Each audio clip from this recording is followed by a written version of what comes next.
भोला हमरा चाकर रखता भोला हमरा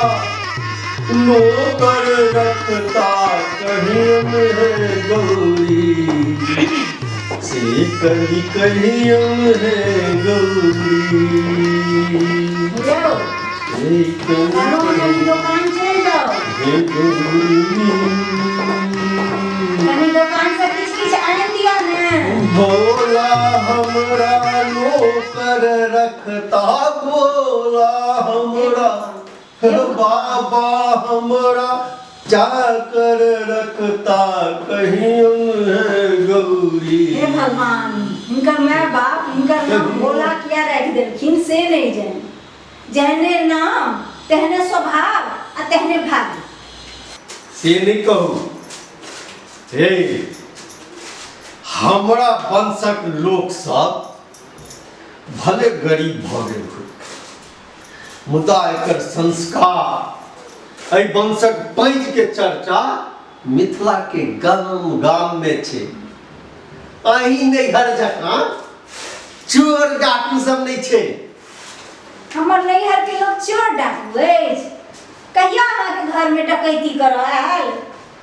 चोर डाकू नहीं अछि त रातो रात केना एते अमीर भ गेल पोखरिया पाटर मकान बना लेलक। अही जगह हमर घर नैहर के लोग सब कोढ़ियाठ नहीं छे ने सब बड़ मेहनतिया सब छे कहेले सरकारी नौकरी आ लेकिन दरमाहा की तो बुढ़िया के फूस ऐसा है ई केस कारी हम रंग क के नहीं छिए कैसे की हे अनुभव से सबटा हमर केस मोछधारी उज्जर तप तप छे। ऐ सबहक तोरी भट्ठी हम जानै छी गाम वाला जे भए अछि ओ लोकक सुईद खा कऽ तते तक खाइए सुईद जे जाबे तक ओइ बेचारा के घर घरारी नहीं बिका जाए हैं आ ओ चेन्नई वाला तो घुसखोर है महाघुसखोर घुसक पाई पर हवाई जहाज उड़ैया तो बड़का है संतान के नीक बने वाला कखनो समय भेटले आ तै देखै नहीं छियै एकोटा के संतान मनुक्ख भेलै आ एहनो के हम मनुक्खे कहै छियै। हां जे एहन छलै तै ने अहाँ सन अपन खट्टू के संग हमरा बांध देलक जहिया से घर में एलहुं हैं नौडिन बन के भरि दिन काजे करैत रहै छी तखन जाके दुकर अन्न भेटैया आ तै पर से जे किछ बाजू त दुर्गंधन ऐ मनुखक बारे होइया कि जे कोन बन चल जाए कोन बन में हे भगवान अब नहीं जियो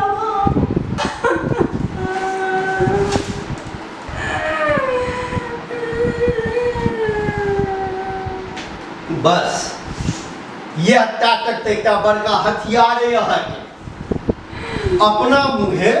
जे मुन हाथ से भूक लिया जब हम किछ कहब न लागब कानब बाजब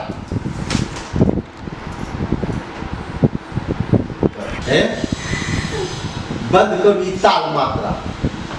बड़ भेल एखने दियाद बात सब सुनब तऽ सब एते जमा भ जमा होइ छै त हुआ न दियो ओहो सब त बुझाओ जकरा एते नीक बुझै छै जकर अंदर से बिया केहन कारी छै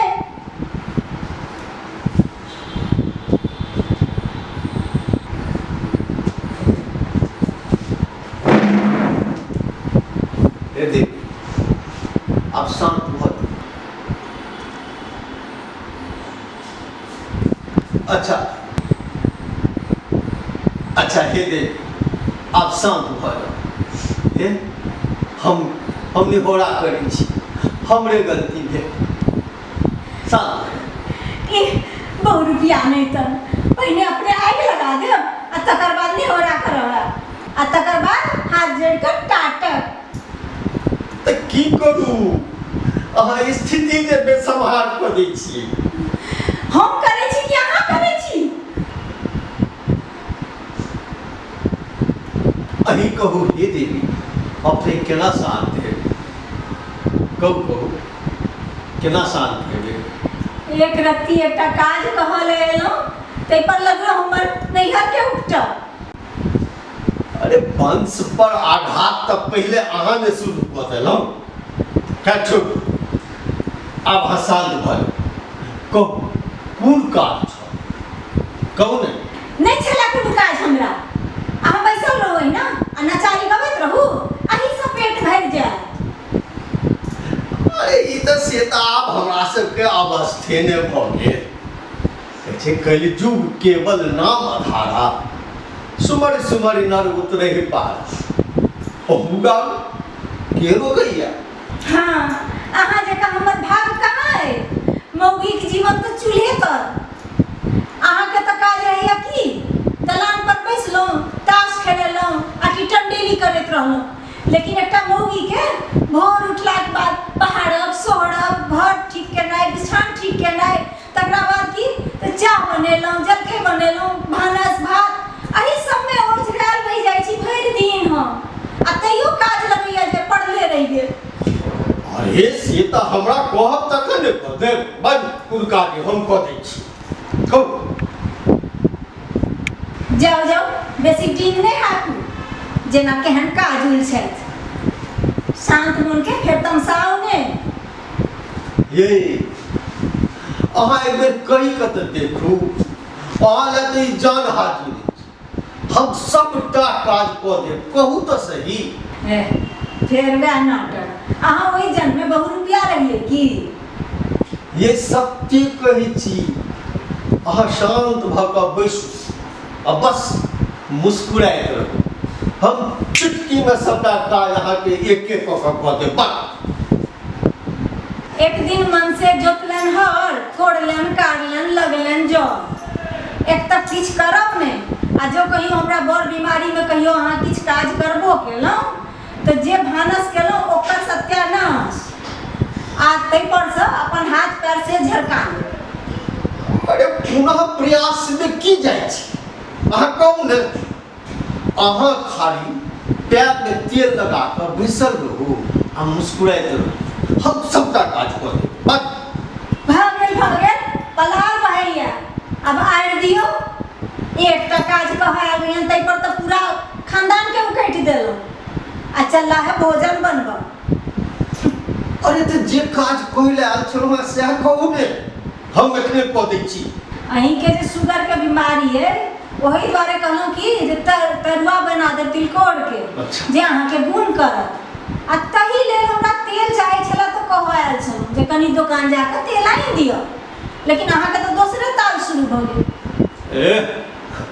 मरिया हे प्राण जे मरत तोरा ला ई बात कहितो ने हमरा जज एखने अहाँके हम तेल आनि दै छी एहिसँ सुन्दर काज आ कनी संग में मैदा सेहो लऽ लेब अब हमरा से पिठार नहीं पीसल होइत रहैया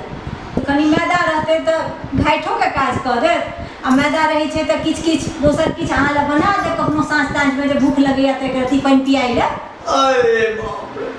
अरे यह बात जे छै ने से कनी मुस्कुरा के हमरा पहिले कहि दैतो हम तो ई गेलौ आ ई अनलो हां कनी मुस्कुरा अरे कनी हंस दियौ ने जाय छी ने अबै छी एकरे हाल एहन बात पदाउन घर वाला के ने आग चलैत बने ने पाछ चले बात के बतंगड़ बना के रख दै छथिन मुदा लाख बुराई नहीं लेकिन ई हमर इच्छा के सम्मान रखै छै आ हम हिनकर इच्छा के सम्मान करै छी। आहे अही में पति पत्नी के सुख रहै छै क्या तो पतिए पत्नी के संबंध एहन होइ छै जे अटूट होइ छै। अहूँ सबके यह कहब जे एक दोसर के इच्छा के सम्मान करे जिंदगी काटब तो सबके जीवन आनंदमय रहत सुखमय रहत।